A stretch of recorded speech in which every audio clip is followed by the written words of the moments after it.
ಮಾಂಸದಂಗಡಿ ತ್ಯಾಜ್ಯದ ನೀರು ಚರಂಡಿಯಲ್ಲಿ ಹರಿಯುವಿಕೆ, ಸಾರ್ವಜನಿಕರ ಆಕ್ರೋಶ.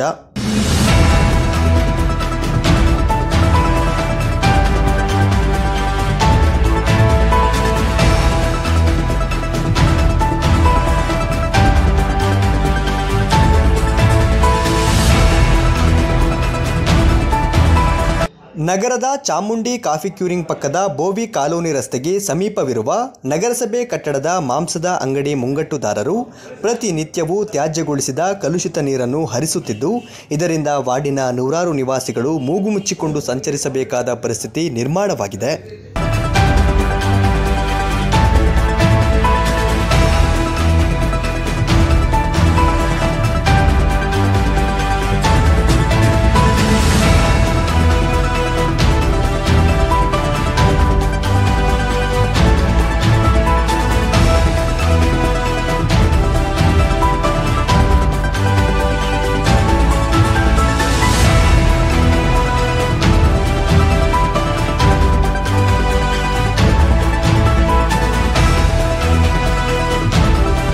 ಅಂಬೇಡ್ಕರ್ ಮುಖ್ಯ ರಸ್ತೆಗೆ ಹೊಂದಿಕೊಂಡಿರುವ ಬೋವಿ ಕಾಲೋನಿ ರಸ್ತೆಯಲ್ಲಿ ಅಂಗನವಾಡಿ ಕೇಂದ್ರ, ಮಾರಿಯಮ್ಮ ದೇವಾಲಯವಿದೆ. ಪ್ರತಿನಿತ್ಯವೂ ವಿದ್ಯಾರ್ಥಿಗಳು, ವೃದ್ಧರು ಹಾಗೂ ಮಹಿಳೆಯರು ಸಂಚರಿಸಬೇಕಾದರೆ ಬಟ್ಟೆ ಕಟ್ಟಿಕೊಂಡು ತಿರುಗಾಡುವಂತಾಗಿದೆ. ಈ ಬಗ್ಗೆ ಮಾಂಸದ ಅಂಗಡಿಯವರಿಗೆ ವಿಚಾರಿಸಿದರೆ ತಮಗೇನೂ ಸಂಬಂಧವಿಲ್ಲದಂತೆ ಉಡಾಫೆ ಉತ್ತರ ನೀಡಲಾಗುತ್ತಿದೆ ಎಂದು ನಿವಾಸಿಗಳು ಆಕ್ರೋಶ ಹೊರಹಾಕಿದ್ದಾರೆ.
ಈ ಕುರಿತು ವಾರ್ಡಿನ ನಿವಾಸಿ ನಾಗೇಂದ್ರ ಮಾತನಾಡಿ, ಹಲವಾರು ವರ್ಷಗಳಿಂದ ಚರಂಡಿಗೆ ಮಾಂಸದ ಕಲುಷಿತ ನೀರು ಹರಿಯುತ್ತಿದೆ.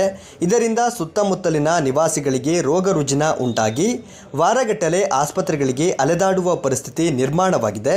ಸಂತೆ ದಿನವಾದ ಬುಧವಾರ ಹೆಚ್ಚಿನ ಮಟ್ಟದಲ್ಲಿ ಕಲುಷಿತ ನೀರು ರಸ್ತೆ ಮೇಲೆ ಹರಿಯುತ್ತಿದೆ ಎಂದು ಅಸಮಾಧಾನ ವ್ಯಕ್ತಪಡಿಸಿದರು. ಇಲ್ಲಿ 19ನೇ ವಾರ್ಡು ಸಂತೆ ಮೈದಾನ, ಇಲ್ಲಿ ಕೋಳಿ ಅಂಗಡಿ ನೀರೆಲ್ಲ ಚರಂಡಿದು ಎಲ್ಲೇ ಹೋಗ್ತಾ ಇದೆ. ಇಲ್ಲಿ ಗಬ್ಬು ವಾಸನೆ ಬರ್ತಾ ಇದೆ. ಇಲ್ಲಿ ಕೆಲಸನೂ ಮಾಡೋಕ್ಕಾಗೋದಿಲ್ಲ. ನಿಲ್ಲಕ್ಕೆ ವಾಸನೆ ಮಾಡೋದ್ರಿಂದ ಜೀವನ ಮಾಡೋದು ಭಾಳ ಕಷ್ಟ ಆಗಿದೆ. ನಾವು DC ಅವರಿಗೆ, ನಗರಸಭೆ ಕಮಿಷನರ್ ಅವರಿಗೆ ಎಲ್ಲರಿಗೂ ಕಂಪ್ಲೇಂಟ್ ಕೊಟ್ಟು ವರ್ಷ ತಿಂಗಳಿಗೆ 3 ಸತಿ ಕಂಪ್ಲೇಂಟ್ ಕೊಡ್ತಾ ಇದ್ದೀವಿ. 15 ದಿವಸಕ್ಕೆ ಒಂದು ಸತಿ ಬಂದು ಕ್ಲೀನ್ ಮಾಡ್ತಾರೆ, ಬೇಕಾಬಿಟ್ಟು ಕ್ಲೀನ್ ಮಾಡ್ತಾ ಇದ್ದಾರೆ. ಅದು ಯಾರು ಗಮನ ತಗೊಳ್ತಾ ಇಲ್ಲ, ಅಧಿಕಾರಿಗಳು ಬಂದು ನೋಡ್ತಾ ಇಲ್ಲ. ಇಲ್ಲಿ ನಮಗೆ ವಾಸ ಮಾಡೋದಕ್ಕೂ ಭಾಳ ಕಷ್ಟ ಆಗಿಬಿಟ್ಟಿದೆ. ಇದರಲ್ಲಿ ಮಕ್ಕಳು ಮರಿಗಳು ಸ್ಕೂಲಿಗೆ ಓಡಾಡೋ ಜಾಗ ಭಾಳ ತೊಂದರೆಯಲ್ಲಿ ಕೆಲಸ ಮಾಡ್ತಾ ಇದ್ದೀವಿ. ಅಂಗನವಾಡಿ ಸಹ ಇಲ್ಲೇ ಹತ್ರದಲ್ಲಿದೆ, ಪಕ್ಕದಲ್ಲಿದೆ. ಅಲ್ಲಿನೂ ಮಕ್ಕಳು, ಸಣ್ಣ ಮಕ್ಕಳೆಲ್ಲ ಬಂದು ಕಾಯಿಲೆ ಬೀಳ್ತಾ ಇದ್ದಾರೆ. ಅಂಗನವಾಡಿ ಸಹಾಯಕಿ ಜಯಲಕ್ಷ್ಮಿ ಮಾತನಾಡಿ, ಮಾಂಸದ ಅಂಗಡಿ ನಿರ್ಮಿಸುವ ಮೊದಲೇ ಅಂಗನವಾಡಿ ಕೇಂದ್ರ ವಾರ್ಡಿನಲ್ಲಿ ನಿರ್ಮಾಣವಾಗಿದೆ. ಸಮರ್ಪಕ ನಿರ್ವಹಣೆ ಇಲ್ಲದೆ ಮಾಂಸದ ಕಲುಷಿತ ನೀರು ಕೇಂದ್ರದ ಮುಂಭಾಗದಲ್ಲಿ ಹರಿಯುತ್ತಿದೆ. ಇದರಿಂದ ಮಕ್ಕಳು ಹೊರಭಾಗದಲ್ಲಿ ಆಟವಾಡಲು ಸಮಸ್ಯೆಯಾಗಿದೆ. ಹೊರಗಡೆ ನಡೆದರೆ ದುರ್ವಾಸನೆಯಿಂದ ಕೂಡಿರುತ್ತದೆ ಎಂದರು. ಕಾಲೋನಿ ಅಂಗನವಾಡಿ ಇದೆ. ಇಲ್ಲಿ ಬೋವಿ ಕಾಲೋನಿಯಲ್ಲಿ ತುಂಬಾ ಡ್ರೈನೇಜ್ ನೀರೆಲ್ಲ ಬಿಡ್ತಾ ಇದ್ದಾರೆ ಸರ್. ಕೋಳಿ ಅಂಗಡಿದು ಸುಮಾರು ಸಲ ಎಲ್ಲರಿಗೂ ತಿಳಿಸಿದ್ದೀವಿ. ಡಿ ಸಿಗೂ ಆರ್ಡ್ರು ಇದು ಎಂತ ಮನವಿ ಕೊಟ್ಟು ಬಂದಿದ್ದೀವಿ. ಅವರೂ ಕಿವಿಗೆ ಹಾಕ್ಕೊಂಡಿಲ್ಲ. ಮೊನ್ನೆ ಇಲ್ಲಿ ತಮ್ಮಯ್ಯರು ಬಂದಿದ್ರು, ಅವರಿಗೂ ಹೇಳಿದ್ದೀವಿ. ಅವ್ರನ್ನ ಗಮನಕ್ಕೆ ತಂದ್ರೂ ಅವರು ಏನೂ ಇದು ಮಾಡಿಲ್ಲ. ಸದ್ಯಕ್ಕೆ ನಮಗೆ ಕೋಳಿ ಅಂಗಡಿ ನೀರು ಹಿಂಗೆ ಡ್ರೈನೇಜಲ್ಲಿ ಬಿಡಬಾರ್ದು. ಇಲ್ಲಿ ಬೋಯಿ ಕಾಲೋನಿಲಿ ವಾಸ ಮಾಡ್ತಾ ಇರೋರಿಗೆ, ನಮ್ಮ ಅಂಗನವಾಡಿಗೆ ತುಂಬ ಕಷ್ಟ ಆಗ್ತಾಯಿದೆ ಸರ್. ಹಂಗಾಗಿ ಅದನ್ನ ನಿಲ್ಲಿಸಿ ಬೇರೆ ಕಡೆ ಅಂಡರ್ಗ್ರೌಂಡಲ್ಲಿ ಕೊಡೋದು ಮಾಡಿ. ದೊಡ್ಡ ವ್ಯಕ್ತಿ ಬಂದು ಯಾರಾದರೂ ಒಂದು 1/4 ಗಂಟೆ ಕೂರಕ್ಕೆ ಹೇಳಿ ಸ್ಮೆಲ್ಲಲ್ಲಿ ಓಡೋಗ್ಬಿಡ್ತಾರೆ, ಬೇರೆ ಯಾರೂ ಇಲ್ಲ. ನಾರ್ಮಲ್ ಕಸ್ಟಮರೇ ಕೂರಲ್ಲ. ಇದೇ ಪ್ರಾಬ್ಲಮ್ ಇದೆ. ಇಷ್ಟೆಲ್ಲ ಸಮಸ್ಯೆಗಳ ಆಗಾರವಾಗಿರುವ 19ನೇ ವಾರ್ಡಿನ ಬೋವಿ ಕಾಲೋನಿ ರಸ್ತೆಗೆ ನಿವಾಸಿಗಳು ಮಾಂಸದ ಅಂಗಡಿ ಮುಂಗಟ್ಟುದಾರರ ವಿರುದ್ಧ ಪ್ರತಿಭಟನೆ. ಜಿಲ್ಲಾಧಿಕಾರಿ ಹಾಗೂ ಜಿಲ್ಲಾ ಪೊಲೀಸ್ ವರಿಷ್ಠಾಧಿಕಾರಿಗಳಿಗೆ ಮನವಿ ಸಲ್ಲಿಸಿದರೂ ಕೂಡ ಇದುವರೆಗೂ ಬಗೆಹರಿದಿಲ್ಲ. ಹೀಗಾಗಿ ಕೂಡಲೇ ಸಂಬಂಧಿಸಿದ ಅಧಿಕಾರಿಗಳು ತಕ್ಷಣ ಧಾವಿಸಿ ಸಮಸ್ಯೆ ಪರಿಹರಿಸಿ ಆರೋಗ್ಯಯುತವಾಗಿ ಬದುಕಲು ಅವಕಾಶ ಮಾಡಿಕೊಡಬೇಕು ಎಂದು ಒತ್ತಾಯಿಸಿದ್ದಾರೆ.